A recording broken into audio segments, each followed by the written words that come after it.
público van a ser las siguientes.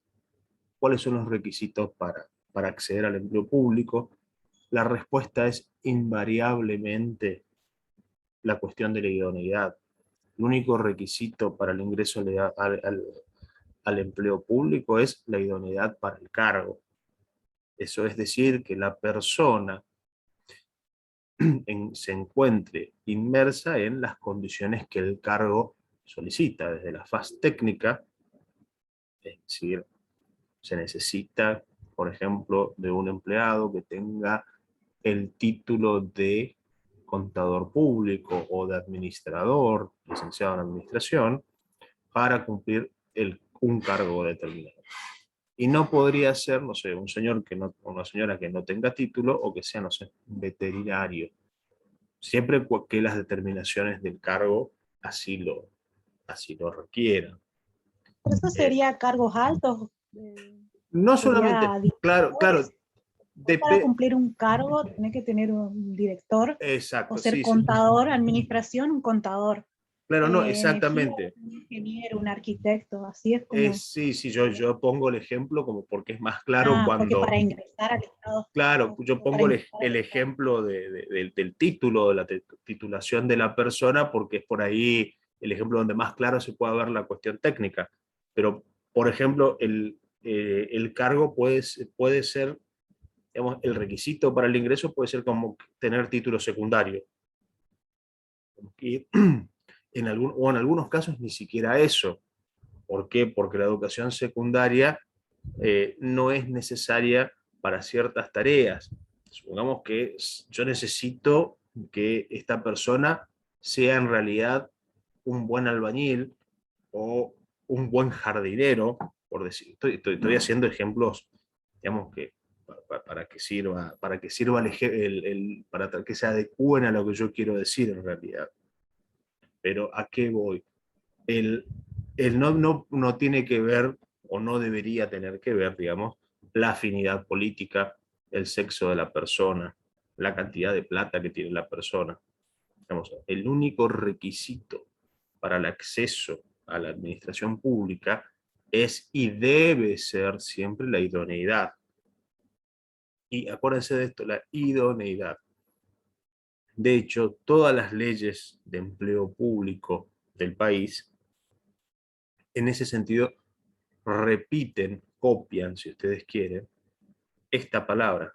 El único requisito para el ingreso a la administración pública es la idoneidad de la persona. Y yo les conté un caso, ¿se acuerdan que yo les conté un caso un poco, que puede parecer hasta cómico, que era el caso del profesor Peticito de matemática? ¿Se acuerdan cómo era? ¿Alguien lo recuerda?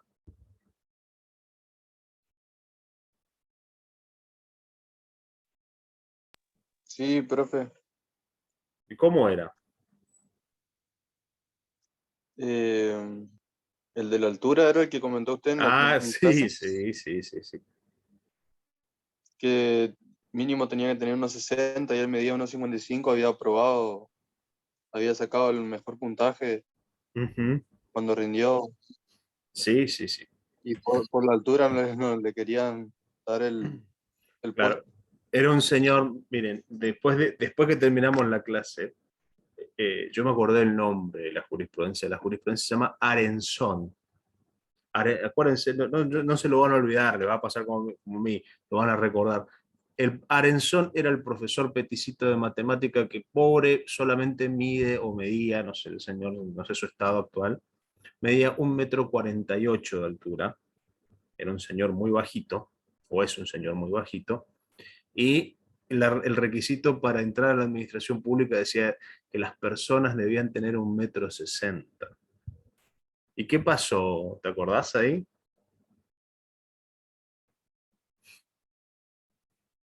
¿Qué pasó con Arenzón? Y no sé si se fue judicialmente, Sí, sí, sí, llegamos a juicio con Arenzón.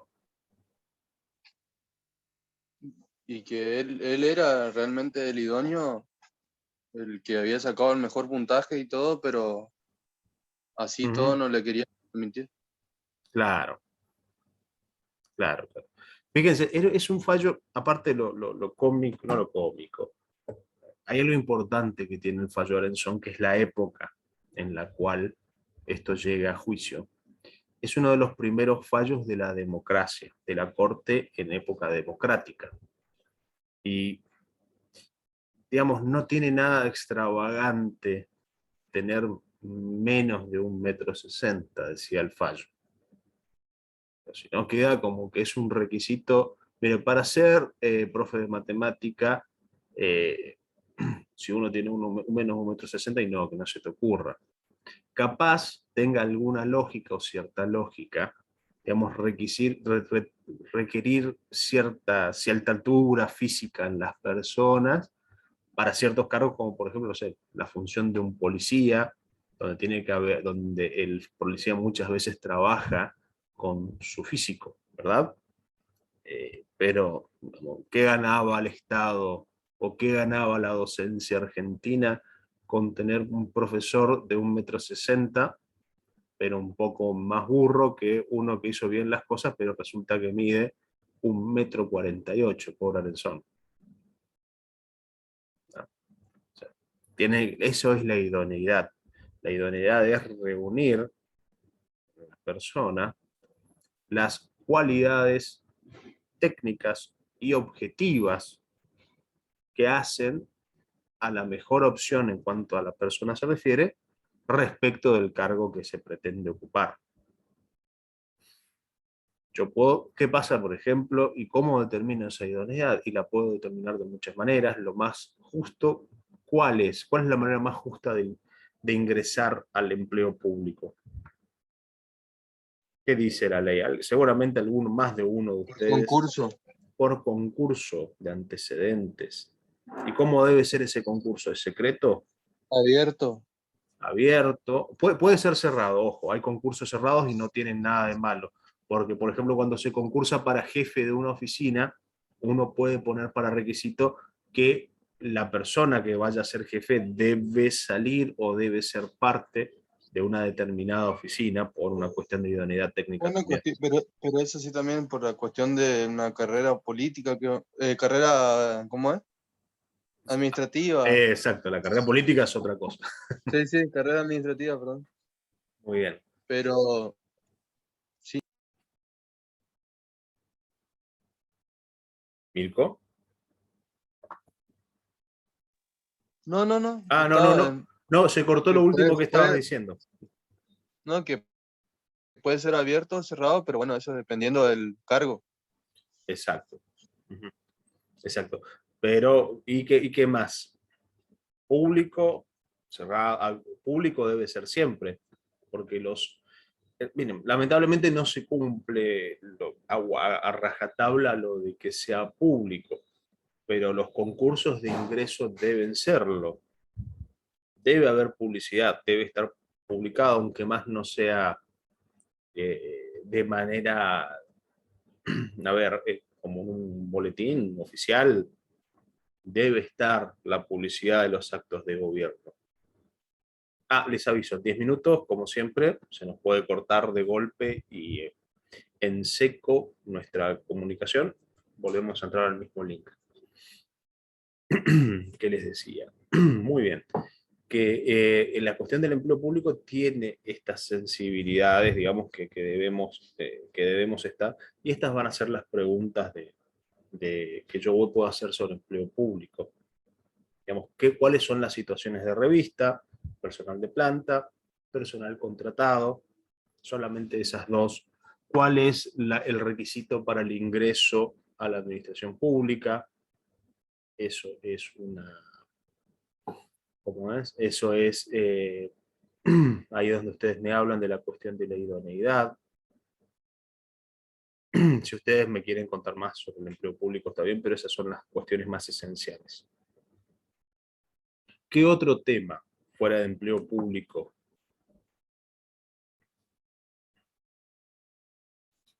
quieren que hablemos aquí?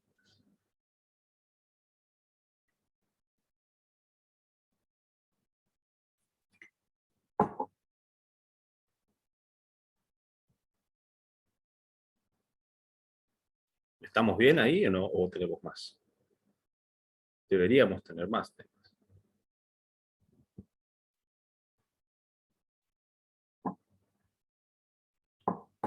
Hola, buenas tardes. Buenas tardes, Lilian, ¿cómo estás? Profesor, ¿puede ser también de los contratos Los del contratos, empleado público? Sí, los contratos de empleo público, ¿querés saber? sí. Ah, bien. El contratado dentro de la administración pública es un caso particular, que de hecho, miren, hay, hay un universo, no sé, ¿vieran películas de superhéroes? O algunos de ustedes porque tienen hijos o porque les gusta inclusive. Yo las miro porque me gustan. Y vieron que en los últimos años a una de las empresas estas que hace películas hizo una serie de películas que estaban todas relacionadas entre sí, que era el universo de las películas está como Iron Man, Thor, el Capitán América, y después hicieron una película grande donde estaban todos los personajes. Bueno, y se hablaba del universo cinematográfico de Marvel. Bueno, así como hay un universo cinematográfico de los superhéroes, también hay un universo, no cinematográfico, sino un universo administrativo de que se llama los contratados.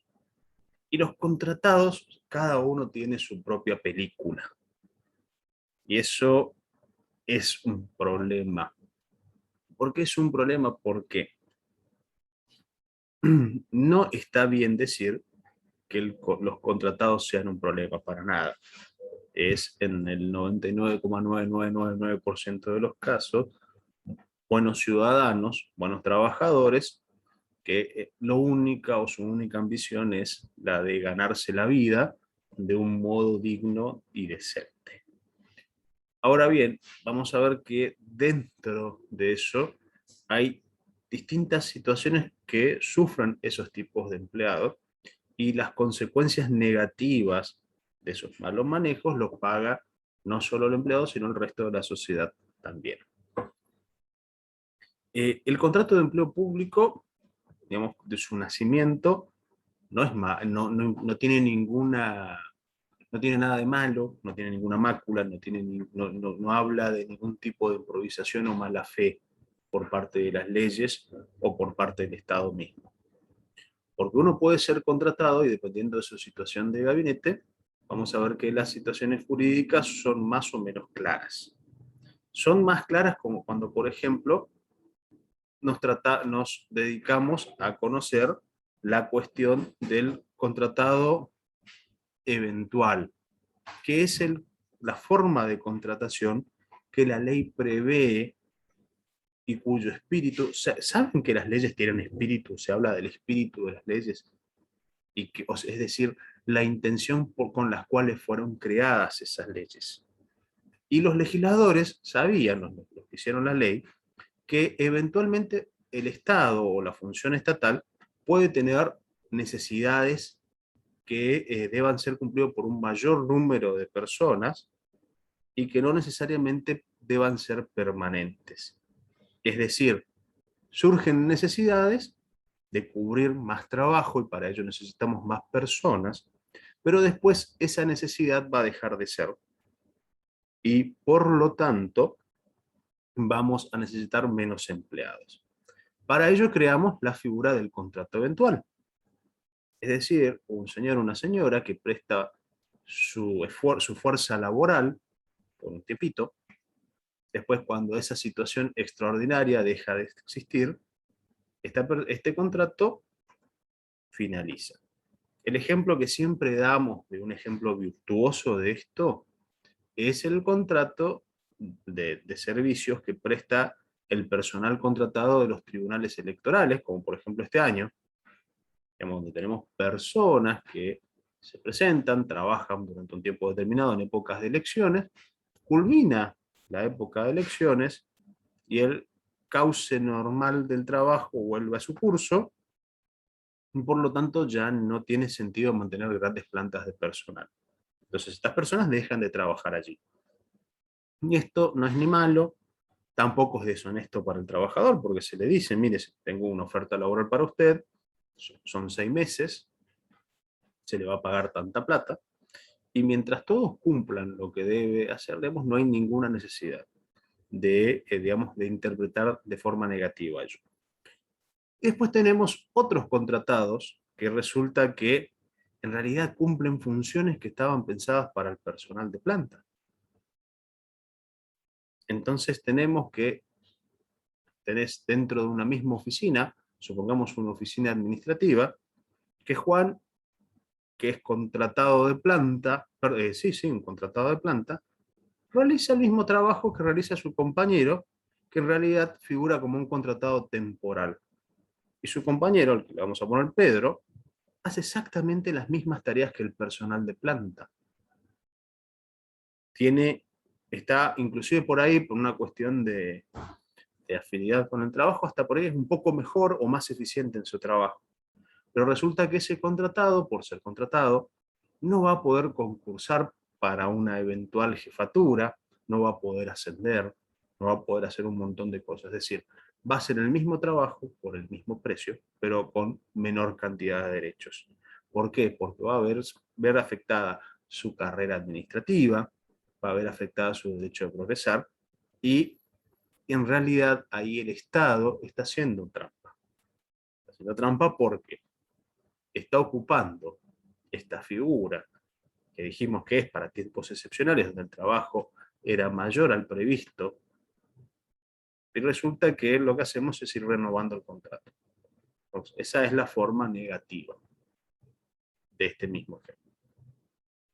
Y tenemos después las particularidades, como por ejemplo el contrato de gabinete o el contratado de gabinete, que sabemos que está allí no por una cuestión administrativa, sino por una cuestión más de gestión o política, que son aquellas personas que ven atado su destino laboral al de un principal. Y ese principal puede ser, por ejemplo, un ministro, que sea quien tenga, vamos, lo pongo entre comillas, es el dueño de su contrato. Lo pongo entre comillas porque no hay dueños de contratos, ¿no? Por lo menos no jurídicamente, no es una categoría. Entonces, si esta persona, el principal, supongamos un ministro o una ministra, deja su cartera, el personal contratado de gabinete debe dejarla también, y sin que se violen derechos.